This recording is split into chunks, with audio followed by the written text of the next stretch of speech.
Hello everyone and welcome back to another reaction video. Today, I was given the clear, apparently, to react to Game Theory, the hidden horrors behind Petscop. Now, as you know, because I think I said this before, Reaper said that there are game theories about Petscop that you should react to after seeing a certain amount. Which I guess makes kind of sense. So there's that. Anyway, he said I had to. Anyway, Reaper said that I was given the clear to react to this game theory. So that's going to be interesting. Okay,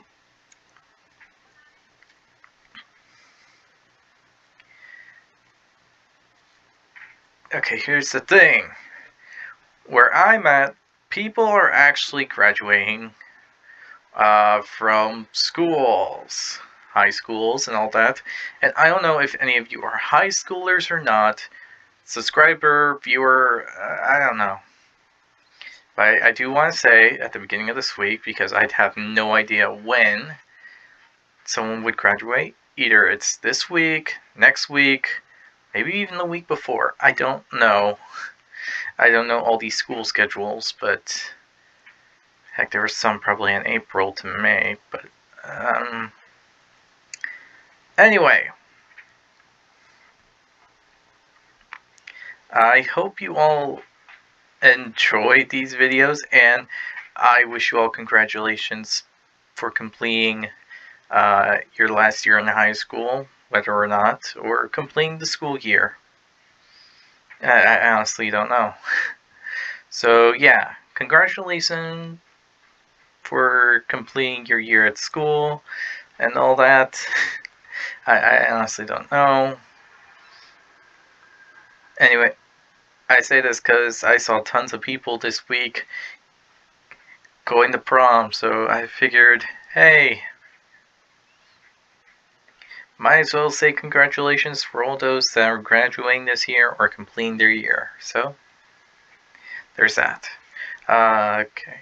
Anyway, I think you get the gist of what's going on here. On Thursday, there's going to be a video that's going to be, it was recommended a long time ago.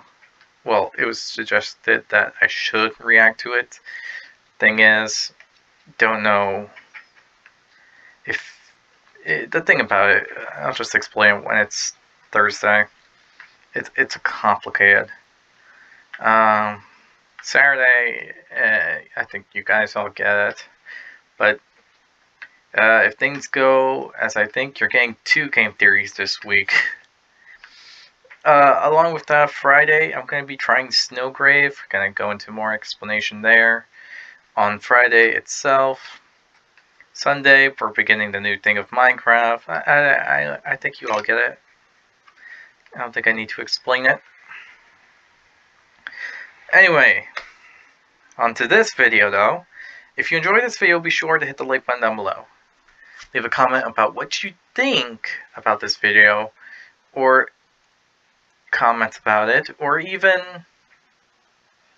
your own idea about said theory about what's going on here. I don't know. I don't know what I'm getting myself into. If you have any recommendations for what I should react to next, leave it down in the comment section below, and I will react to it as soon as possible.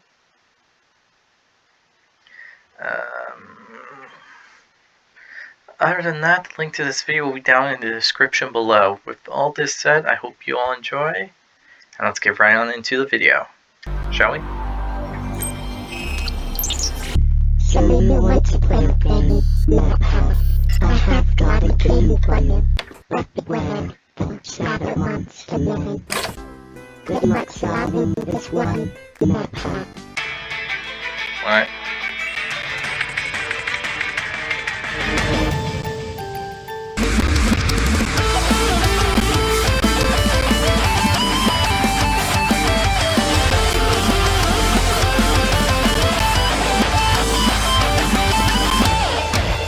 Hello, Internet! Welcome to Game Theory, the show that's not afraid to turn to the right and become the Shadow Monster Man. Last year, I presented you with the single most emotional episode of Game Theory I'd ever done, Petscop, a fake Let's Play of a fake game that, at the time, I thought was retelling the events surrounding the tragic death of a young girl named Candace Newmaker. If you missed it, link is in the iCard in the upper right-hand corner of the screen, but be warned, it is an intense episode. However, since doing that theory, 2 more installments of Petscop have been released. The first on Christmas Day of 2017, and the second on January 4th of this year. And where the first 10 episodes certainly offered a lot of clues and puzzling threads to explore, there wasn't quite enough there to see the clear goal of what this series was trying to accomplish. But now, with these latest 2 installments, the series has introduced a ton of new information that blows the lid off the Petscop mystery, uncovering a deep, twisted tale of kidnappings and secret murders that span decades. So today, while we all wait for FNAF's new custom night to spoil my lore one final time, and while we all hold our breath for Doki Doki's bizarre new spin-off, I wanted to spend some time taking a second, updated look at unraveling Pet. Dang, this is a pretty old video. Now that he says that.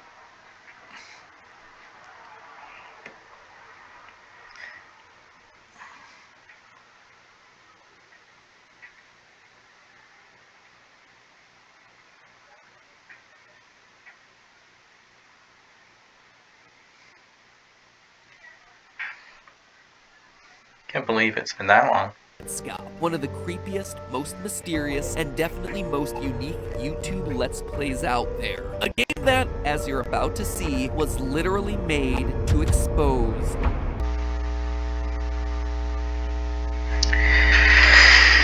No, that's not how we got through the beginning. I have to say, that's a little nerve-wracking. This sounds pretty tense.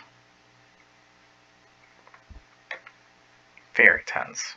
A murderer. Okay. At first glance, the basic premise of Petscop is simple. It's a creepypasta Let's Play of an unfinished Pokemon-esque PS1-era game. Like the beginning of most creepypastas, a young kid named Paul found a copy of this game with a disturbing note attached. I walked downstairs, and when I got to the bottom, instead of proceeding, I turned the right and became a Shadow Monster Man. 1397. For you. Please go to my website on the sticker and also go to Ronet's room and press start and press down, right, start. After Paul does what the note says, basically performing the Petscop equivalent to the Konami code, things start to go haywire. Locations appearing and disappearing, disturbing glitched sprites, characters talking, and recurring theme of dead or abandoned children. It's like the game is haunted. Paul even comments on it himself. This game is trying very hard to make it seem like there's an entity in it, like a ghost. Ooh, spooky. So creepy. I'm so scared. It's a haunted game. Hopefully Slender Man doesn't come out and get me. Except Slender Man is legitimately a scary character model. The guy in Petscop literally looks like he has a nauseous butt for a face. But what first Yeah, it kind of does look like a butt face. And I can understand why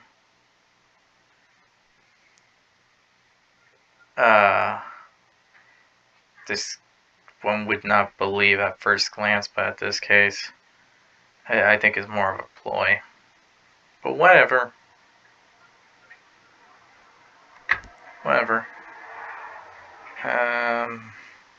be a simple case of a make-believe haunted game made to get popular on the internet quickly becomes the most intricately plotted piece of game-based storytelling you've ever seen, even beyond that of Doki Doki Literature Club, and that's saying a lot. Throughout the 12 videos uploaded on...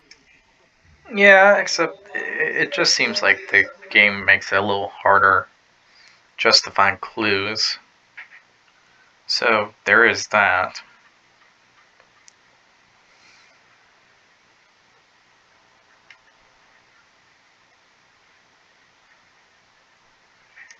Onto the Petscop channel, we see demo sequences pop up, like you would have with any game that's left idle for too long. One such sequence happens in Petscop 9, where we see the on-screen avatar running on a treadmill while a counter ticks down beside him. And then suddenly, the character stops. Just stops dead in his tracks and stands there, waiting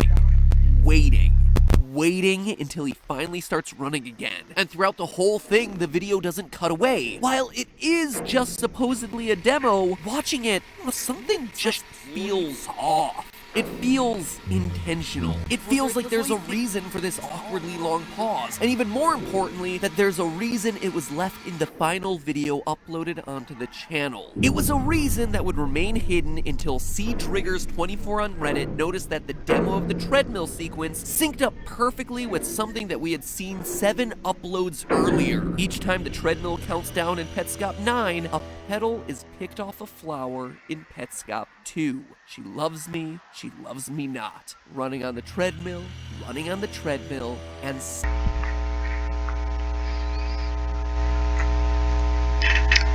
I have to admit, now that I look at this, the coincidence is there.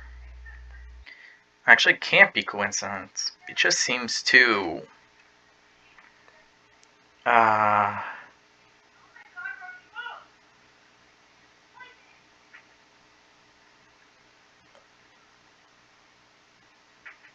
what's the correct word?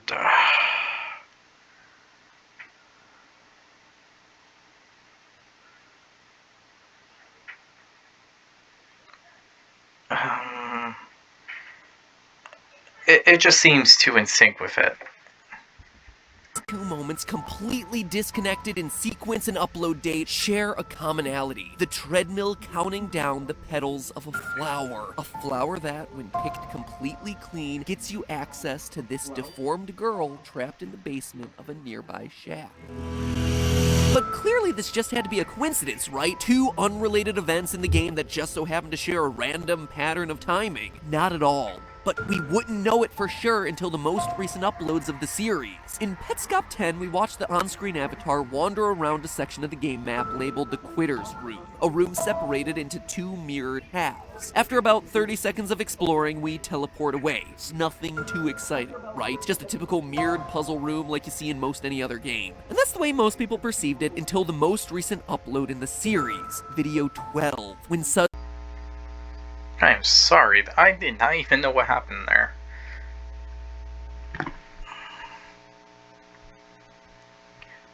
The video just cut off.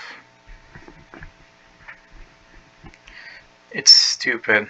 Series, video 12. And suddenly, we're on the video other 12. side of the mirror, reenacting those exact same 30 seconds of movement. It's yet another instance of perfect synchronization. Except this time, when we look to the other side of the mirror where we used to be, it's no longer our avatar, but instead, Pyramid Head? What is this, a Silent Hill game? Yo-yo! And the synchronizations don't... Please don't mention Silent Hill. That is highly insensitive. Stop there. They even exist within the same video. Petscop 11 has a perfect sync down to the waveform of Paul's voice speaking. First at 11 minutes into the video, and then again at 16 minutes. Overlay the 2 and you can see that even the tiniest movements of the on-screen avatar match up perfectly. But what does all of it mean? Synchronizations and haunted games and demo sequences are all well and good, but it has to amount to something. So what is the story that this game is trying to tell us? Well, as you might be sensing already, a full exploration into Petscop can get very deep, very complicated, very quickly. In all seriousness, if I were to cover every detail in this game's story, I would be sitting here discussing with you who does and doesn't have eyebrows. That, no exaggeration, of all things, is the crucial detail in this whole story. It's silly, in the same way dissecting the difference between Withered Foxy and Phantom Foxy is. Technically, they're both the same thing. But when you strip away all of these excess details, at its core, Petscop boils down to the tale of 2 men. A murderer and the man who's out to punish him for his crime. So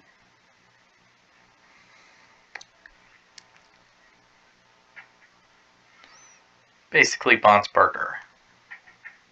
Wait, no, not Bond's Burger.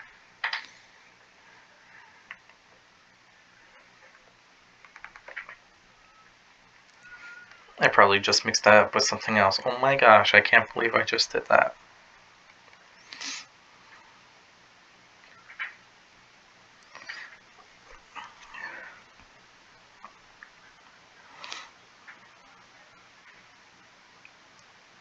Or did I not?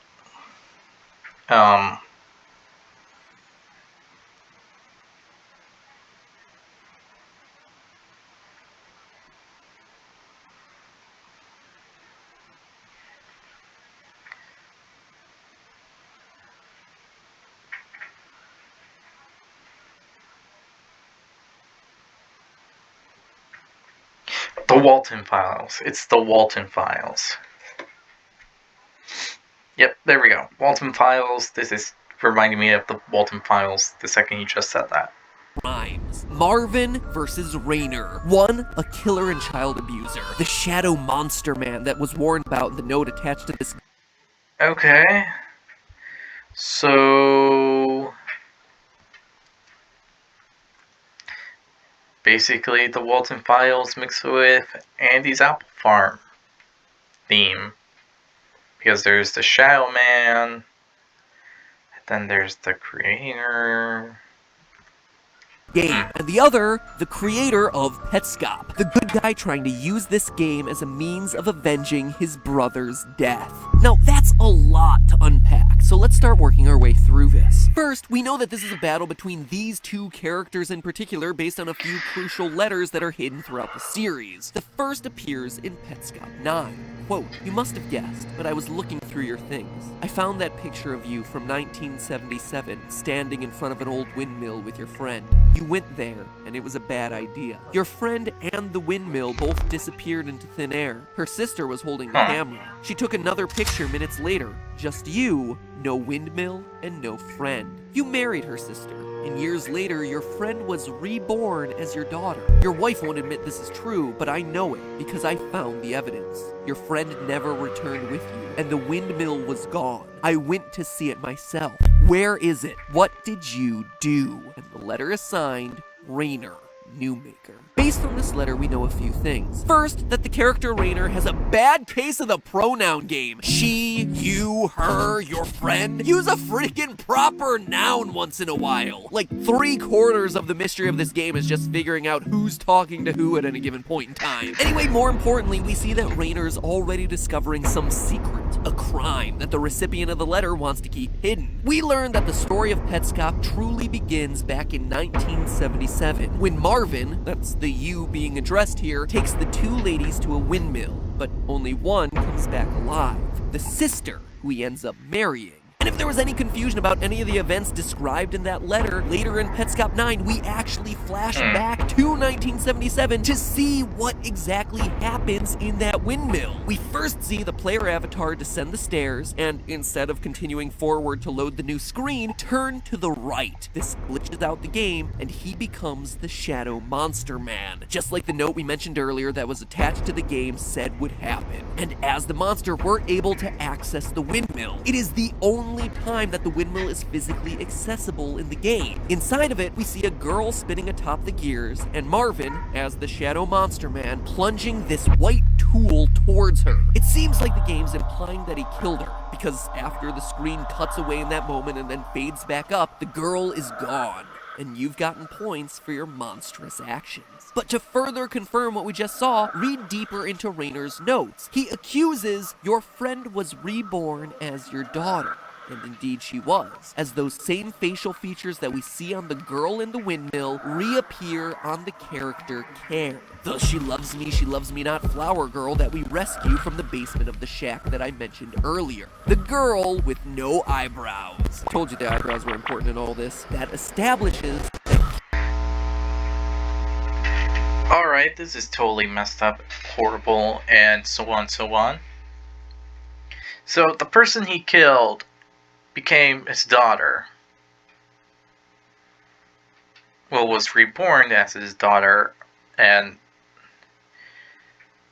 I guess Care's sister married him. That's gotta be awkward. Actually, that's horrible. I wonder if she knew that the person that killed her sister is her husband. That would have been awful for her to find out. But I think she deserves that one. But getting off point. Is Marvin's daughter. But why would Raynor be digging around in Marvin's past? Well, the answer is actually kind of tragic. Because 17 years after the windmill incident in 1995, Marvin would kidnap and abuse Raynor's brother, Michael Hammond, pushing him to the point of suicide. We know this based on another letter found from Raynor in the game. Quote, "When the emergency began, you were all looking for Care A. I told you all we would never find Care A. When Care A goes missing, she goes missing forever. My brother didn't want us to find him because he knew we were all looking for Michael A. I'm back. This is my present for you. I started it in 1996 for Marvin. If you think they're worth any effort, see if you can save Care B or Care NLM. Care B is in the school, of course. Merry Christmas. Check your bathroom now.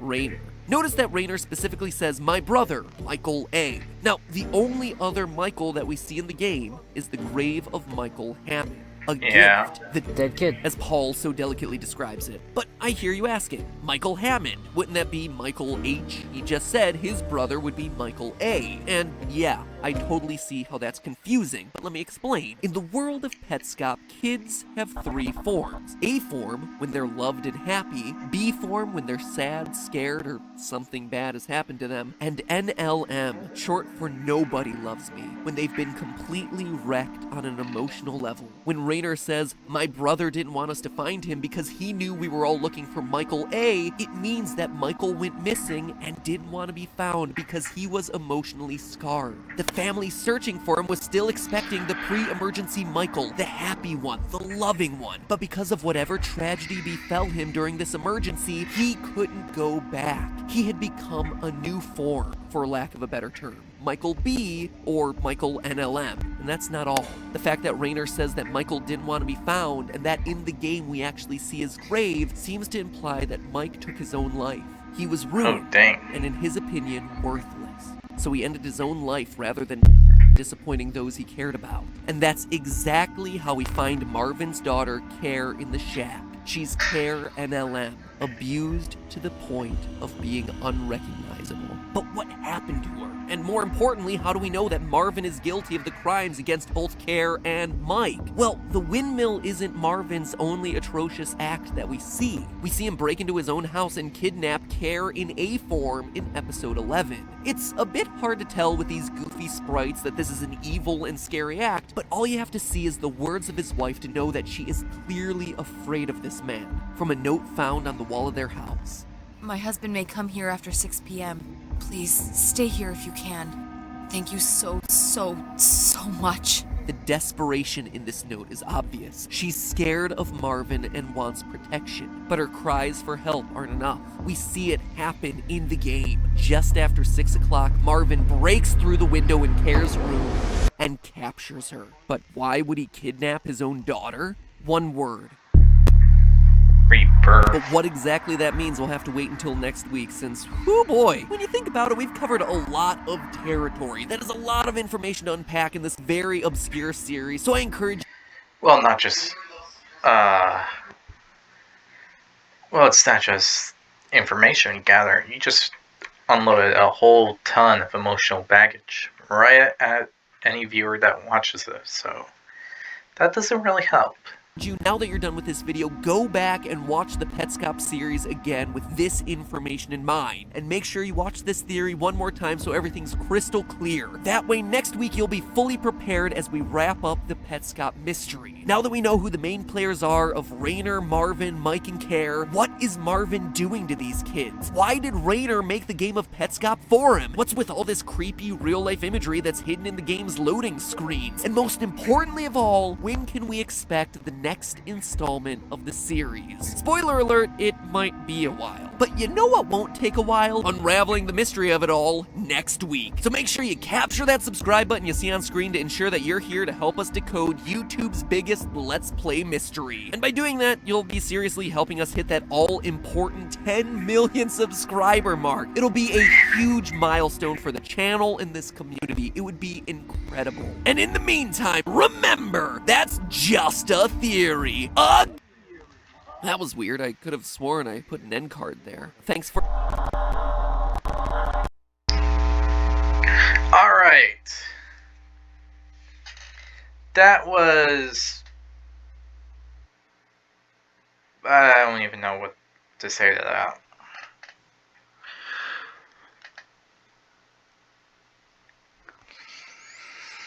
We got so much information from that, and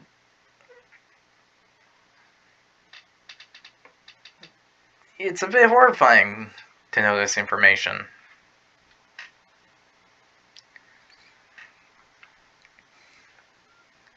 So we got a husband who kidnapped his own daughter, murdered his wife's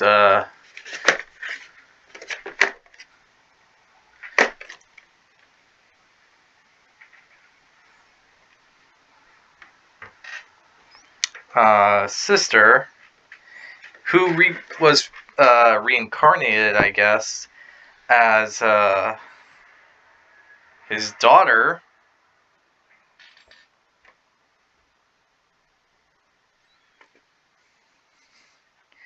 In a layman's term.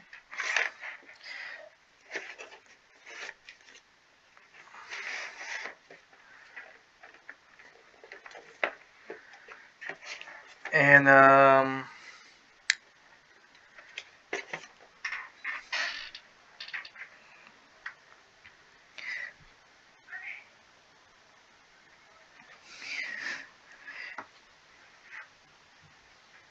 got the now know for sure the names of the two people that are mainly involved.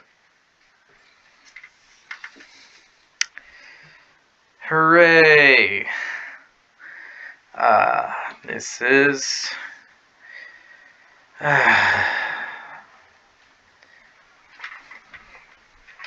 something to discuss. Okay. Now, this actually sounds like the case of what's going on.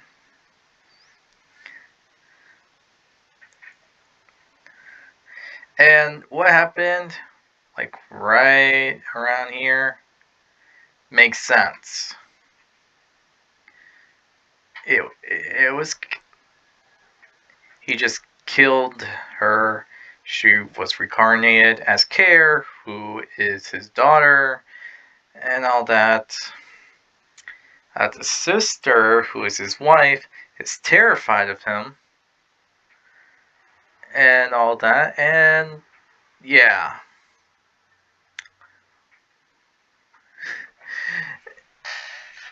This is just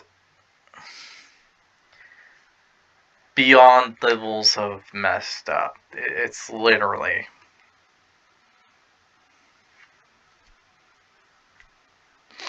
Just way out there. Makes me curious where Care B is and how she's doing. Plus, the demos now make a bit more sense in this case.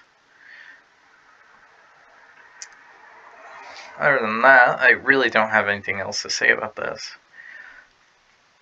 It leaves more questions and makes me curious about the next game theory, which will be reacted to next week.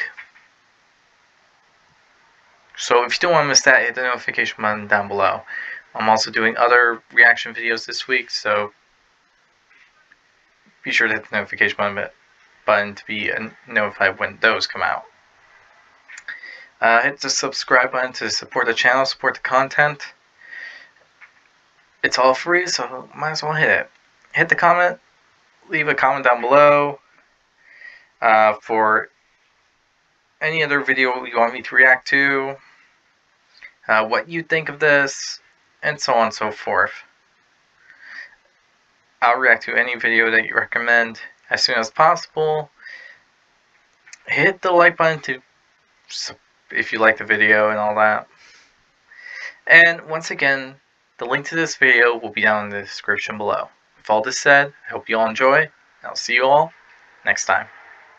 Bye!